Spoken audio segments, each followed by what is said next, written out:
Good morning. So we are continuing our discussions today about being on a spiritual path. And Gandhi was a great example of someone who was completely dedicated to his spiritual path. Now Gandhi, he walked around barefoot a lot. And consequently, he had really rough and calloused feet. He also fasted. This was part of his spiritual and his political campaign. And so he was not physically very strong. He was kind of fragile. And because he was fasting all the time, well, he had really bad breath. So, you could say that Gandhi was a super calloused, fragile mystic hexed by halitosis. Say that 3 times. Super calloused, fragile mystic hexed by halitosis. Anyway, it's all in good fun. So, we're exploring what it means to be on a spiritual path. Last time I spoke about the evolution of consciousness, and I introduced this evolutionary psychology model called spiral dynamics. And this model is very important because it provides a roadmap of how our consciousness develops and changes as we grow and evolve. So it shows us where we've been, where we are, and where we're going. Now, there is this correlation on our spiritual path between waking up and growing up. As you wake up, you grow up. As you grow up, you wake up. And today we're going to look at that second level of consciousness, the second tier, which is a consciousness that is characterized by love. This is a unity consciousness, and this is what the future looks like as we evolve.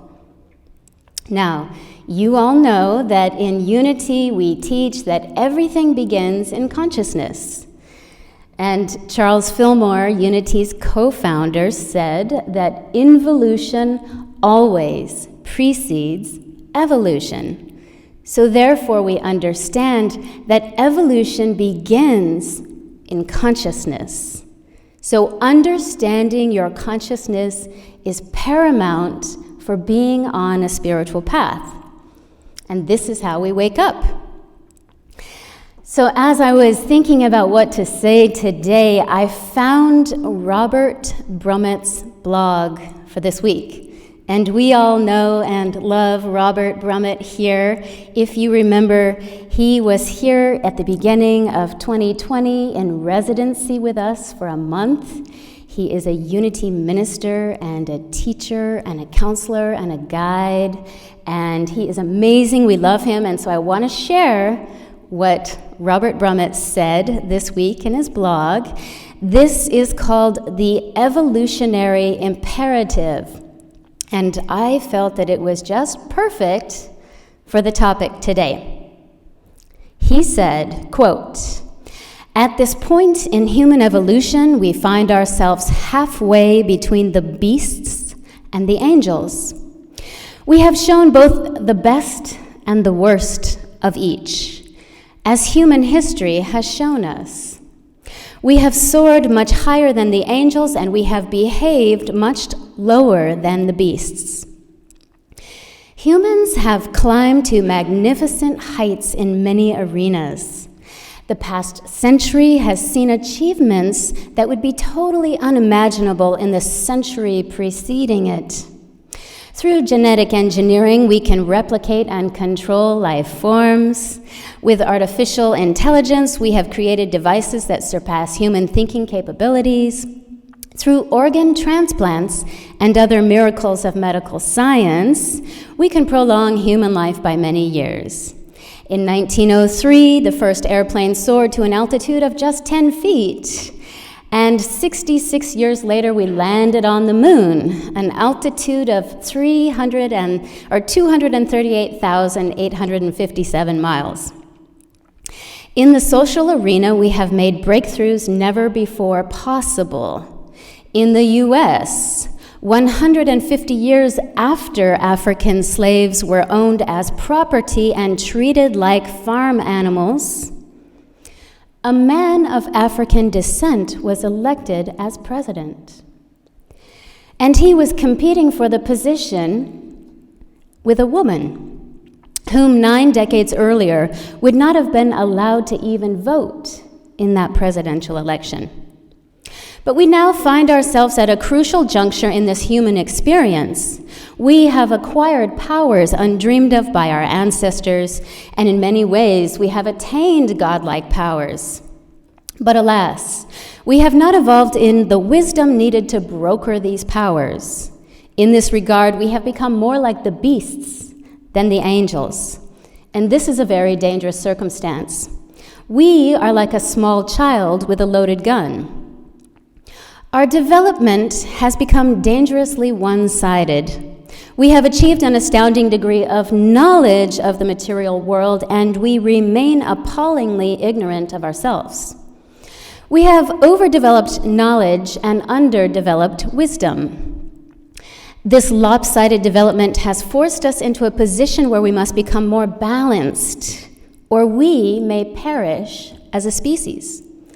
The answer does not lie in negating the progress we have achieved and returning to some idealized primitive past.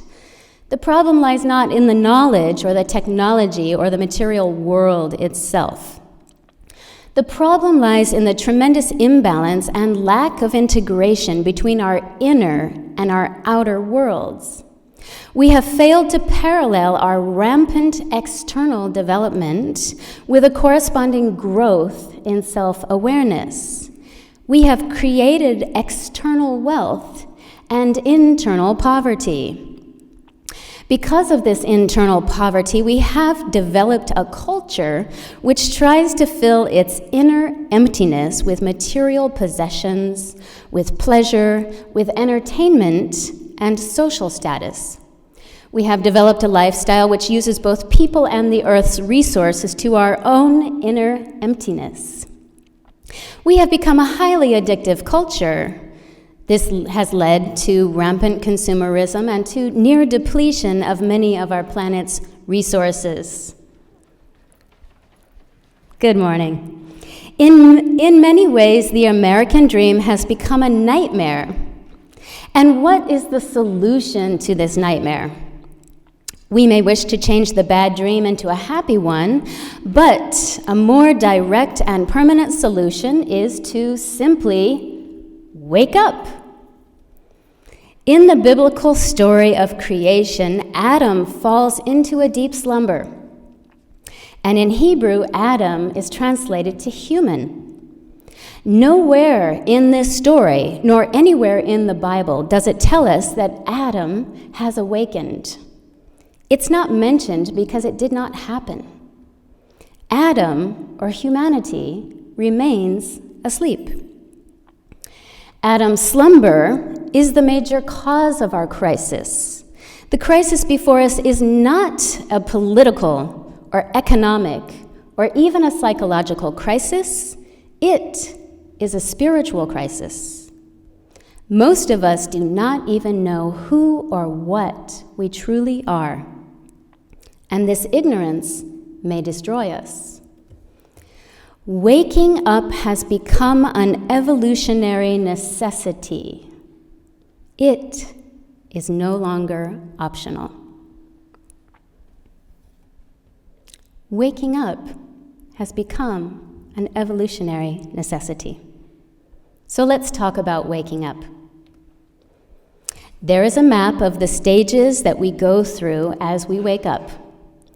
And for review and clarification from last time I spoke, the model is called spiral dynamics. It's an integral evolutionary model that depicts the stages of psychological, social, and spiritual evolution.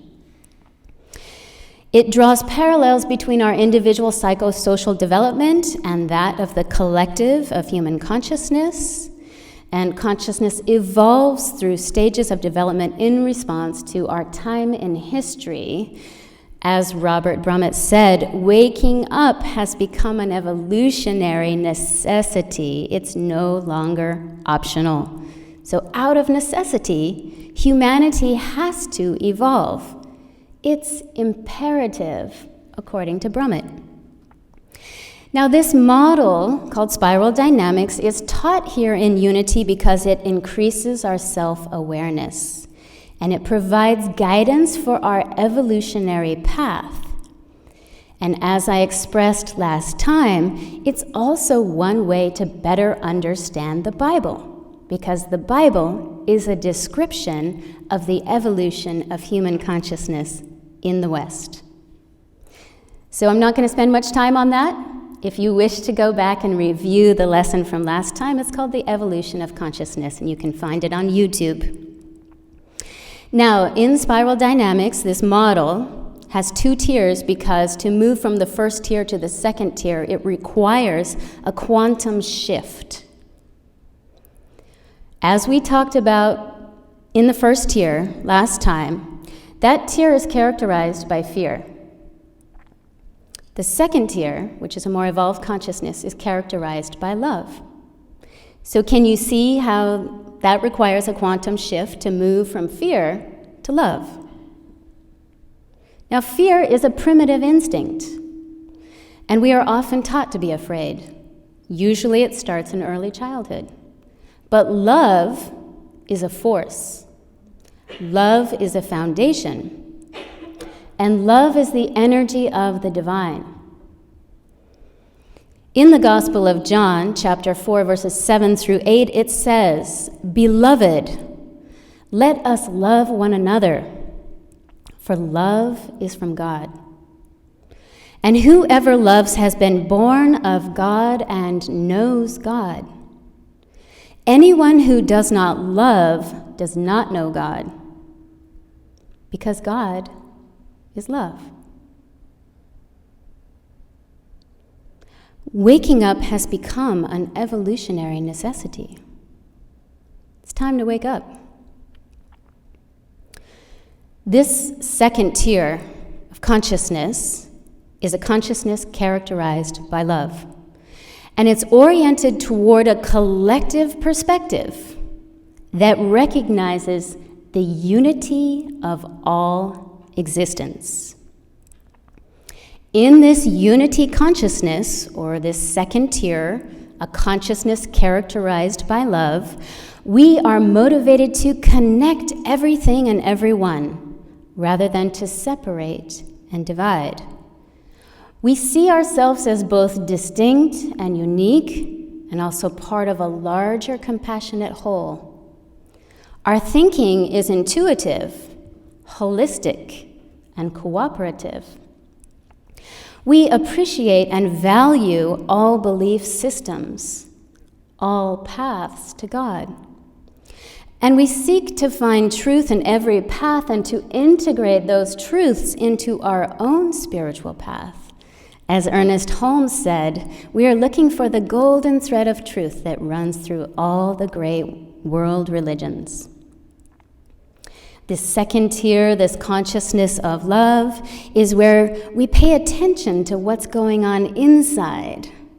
So the interior realm of the mental, the emotional, and our spiritual processes are our priority. Remember, Mr. Fillmore said, involution always precedes evolution. So we prioritize self-awareness, discernment, insight, intuition, perception, perspective, consciousness itself, love, what we value, and how we find meaning and purpose. We can cultivate this consciousness of love through contemplation, introspection, reflection, and meditation. This second tier, this evolved consciousness, unity consciousness, a consciousness of love, thinks about the whole, the totality of all existence. Sees the unity in our differences, the simplicity in the complexity, and the interdependence of all of existence. We're concerned with holistic perspectives, and we integrate all perspectives. This is really where we move from that spiritual intelligence that we were talking about last time that helps us evolve on our spiritual path into a spiritual experience. So we shift from the thinking and doing state to the being state. And we recognize the unity in all of existence, as well as our unity with the source, with spirit, the cosmic intelligence, divine mind, God, whatever you call that one power. Waking up has become an evolutionary necessity. So let's talk about unity consciousness. Here at Unity, our philosophy and our principles are reflections of this consciousness of love, as well as the oneness or the unity consciousness with God. Understanding and implementing these principles help us to evolve on our spiritual paths. So if you go to Unity's website, unity.org, this is what it says about our philosophy and our principles. Unity is for people who might call themselves spiritual, but not religious. Now, you could understand that religions separate and spirituality unites. Unity is for those who sense the depths of their own being and celebrate the awareness of a power greater than themselves. The teachings in Unity bring together ancient wisdom with new interpretations of what it means to be alive and human. So we seek to include and integrate the universal truths into our own spiritual path. Unity inspires different ways to think about the force of love and the intelligence that many people call God. Some of what you'll find in Unity might sound familiar, and some of it might be brand new. Although the principles of healing and prosperity taught in Unity has now been scientifically explained and proven, these ideas were radical when they were put forth by our founders, Charles and Myrtle Fillmore, beginning in the 1880s. So what are Unity's teachings? Unity has no dogma. We have no doctrine. We're not here to tell you what to believe. We're here to inspire you on your spiritual path. The Fillmores were reluctant to even issue a statement of beliefs. They wanted to remain in that constant state of exploration. And throughout the years, they discovered and they taught these universal truths that run through all of the world's great religions. And then later they boiled it down to just 5 principles. This is the only dogma that Unity has, if you even want to call it dogma. So these are our 5 principles. You may know this, but it's always good to review. First, there's one power. It's everywhere present. This is a force of love and wisdom at the heart of all existence. 2, human beings are divine at their core and therefore inherently good. 3, thoughts have the creative power to determine the events of your life and to attract experiences. Consciousness is paramount. 4, prayer and meditation keep us aligned with that one great power in the universe. And 5, it is not enough to understand these spiritual teachings. We must live the truth that we know. This is why unity is called practical spirituality. So, in unity, we understand that we are a part of the infinite consciousness that continuously creates and sustains the universe. Now, in unity, we look to Jesus as a teacher and a model for how we can live in this consciousness of love, this unity consciousness, because he loved everyone. He did not discriminate against other races, such as the Samaritan woman at the well. And in case you don't know, the Samaritans were like the untouchables to the Hebrews. Jesus saved the prostitute from being stoned by the Pharisees. He did not judge her. He had no problem with the lepers or the people with disabilities. Jesus was a social activist. He was a revolutionary. He was an inclusivist, and he promoted peace. And he was a model of the consciousness of love, of this unity consciousness. He understood our connectedness to the source. For example, he said in the Gospel of John, chapter 10, verse 30, "The Father and I are one." Now, Jesus refers to this unity consciousness, this consciousness of love, as the kingdom. In the Gospel of Thomas, verse 3, Jesus says, "If those who lead you say to you, 'Look, the kingdom is in the sky,' then the birds will precede you. If they say to you, 'It is in the sea,' then the fishes will precede you. Rather, the kingdom is inside you, and it's outside you.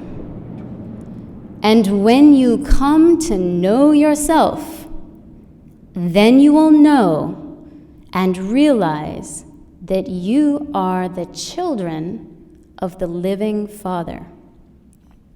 But if you do not come to know yourselves, then you exist in poverty, and you are poverty."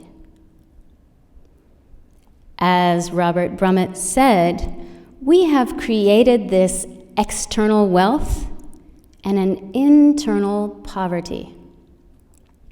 This is why it's imperative to wake up.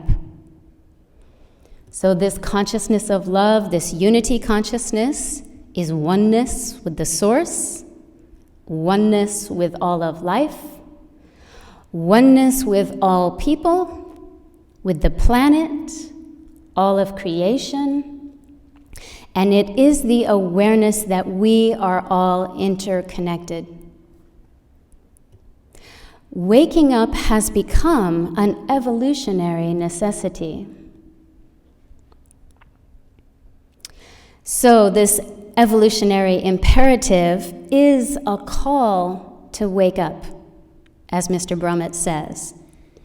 When we understand how consciousness, our consciousness, evolves, we can see where we've come from, where we are, and where we are going. And it shows us what the future looks like as we evolve in consciousness.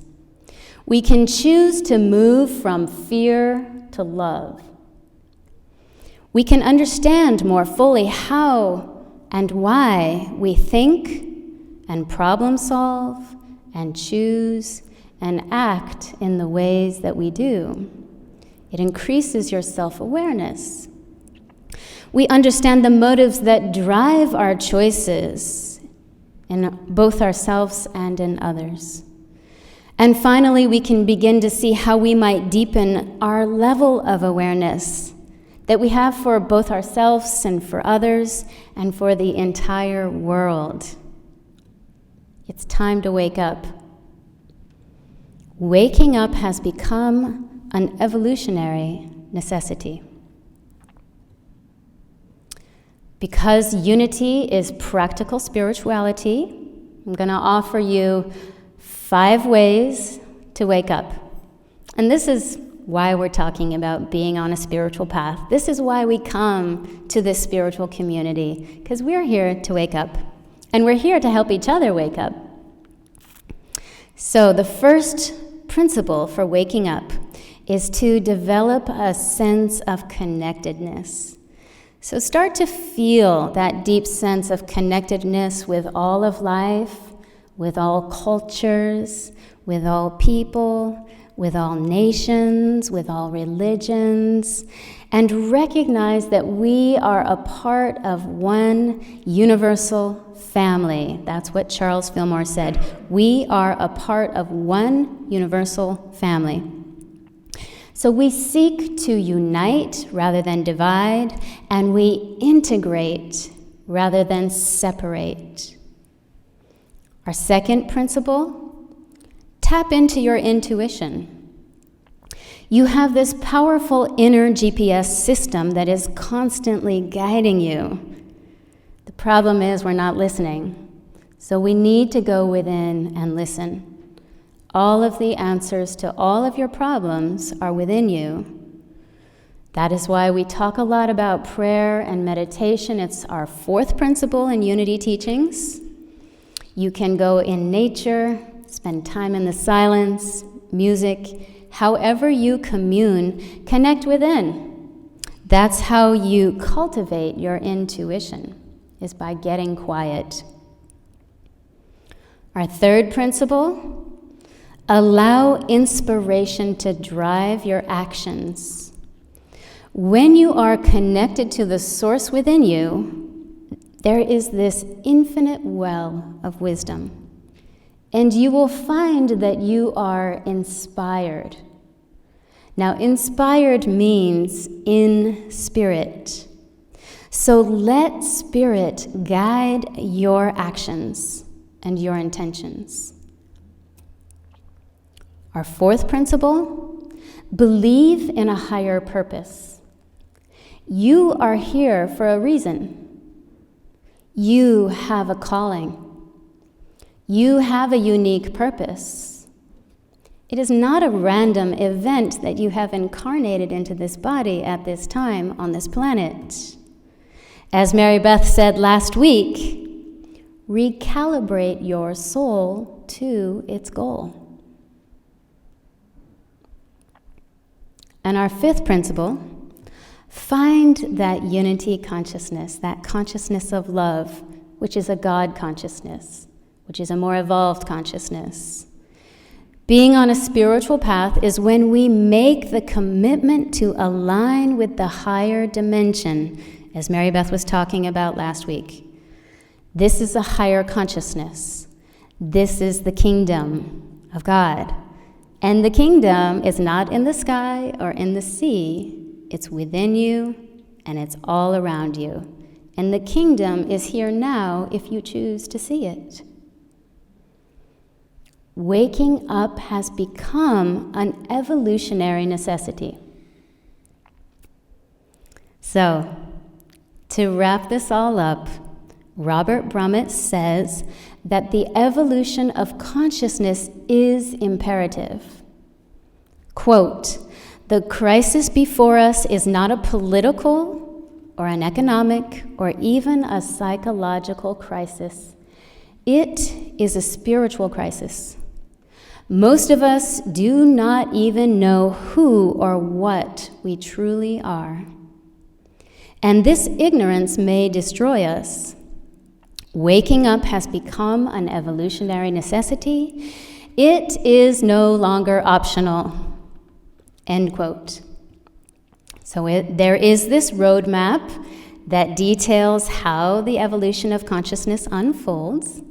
As I've been talking about, it's called spiral dynamics, and it reveals that a higher consciousness is one of unity and love. And that is what the future looks like as we evolve.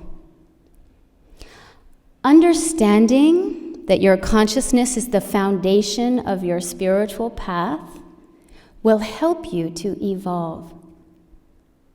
We are all here to wake up.